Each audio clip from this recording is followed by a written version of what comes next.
ప్రకాష్ రాజు నిన్న 5 రాష్ట్రాల ఎన్నికల ఫలితాలు విడుదలయ్యాయి కదా. ఆ ఫలితాల గురించి మాట్లాడుతూ విజయ్ గెలుపు గురించి మాట్లాడాడు. అంటే ఈ అభిమానమే ప్రజలకి ముఖ్యమైపోయింది, ఒక వ్యక్తి మాత్రమే ముఖ్యమైపోయాడు. ఇక్కడ రాజకీయ చైతన్యం కలిగినటువంటి వ్యక్తులు ప్రతిపక్షానికే పరిమితమైపోతున్నారంటూ మాట్లాడుతున్నాడు. అంటే డిఎంకే ఓడిపోయినందుకు తెగ బాధపడిపోతున్నాడు. బీజేపీ 3 రాష్ట్రాల్లో గెలిచినందుకు భరించలేకపోతున్నాడు.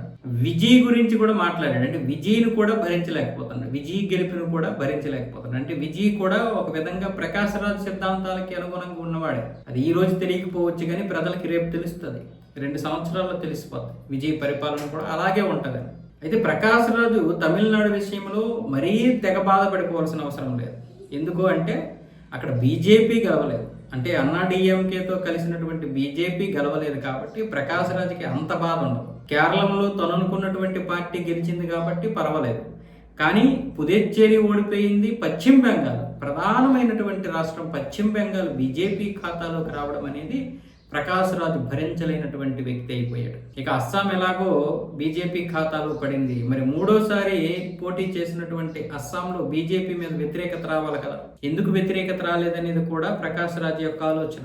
ఎందుకు వస్తుంది వ్యతిరేకత? అక్కడ యువత అక్కడ జరుగుతున్నటువంటి అభివృద్ధిని చూసింది, అలాగే ఈ రోహింగ్యాలు చేస్తున్నటువంటి అరాచకాలు కూడా చూస్తుంది. ఈ రోహింగ్యాలకి వీళ్ళు సపోర్ట్ చేస్తున్నారు, కాంగ్రెస్ వాళ్ళు, కమ్యూనిస్టులు అందరూ సపోర్ట్ చేస్తున్నారు. పోనీ వాళ్ళని పికిలించడానికి వెంటనే అయ్యే పని అంటే అదంతా వెంటనే అయ్యే పని కాదు.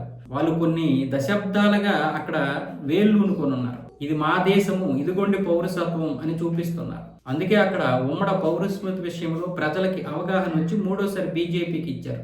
ద సేమ్ టైం ఇక్కడ కూడా అంతే. 3 సార్లు పరిపాలించినటువంటి మమతా బేగం అభివృద్ధి చేయకపోగా బంగ్లాదేశ్ని చేస్తుంది, పశ్చిమ బెంగాల్ని మరో బంగ్లాదేశ్గా తయారు చేస్తుంది. అక్కడ అది కూడా జనాలు గుర్తించారు.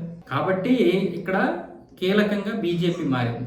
మరి ఈ విషయం ప్రకాష్ రాజ్కి తెలిసి కూడా ఎందుకు అలాగంటాడంటే, ఇతను ఒక సెక్యులర్ పేరు చెప్పుకున్నటువంటి ఒక క్రిస్టియన్, ఒక ముస్లిం పక్షపాతి.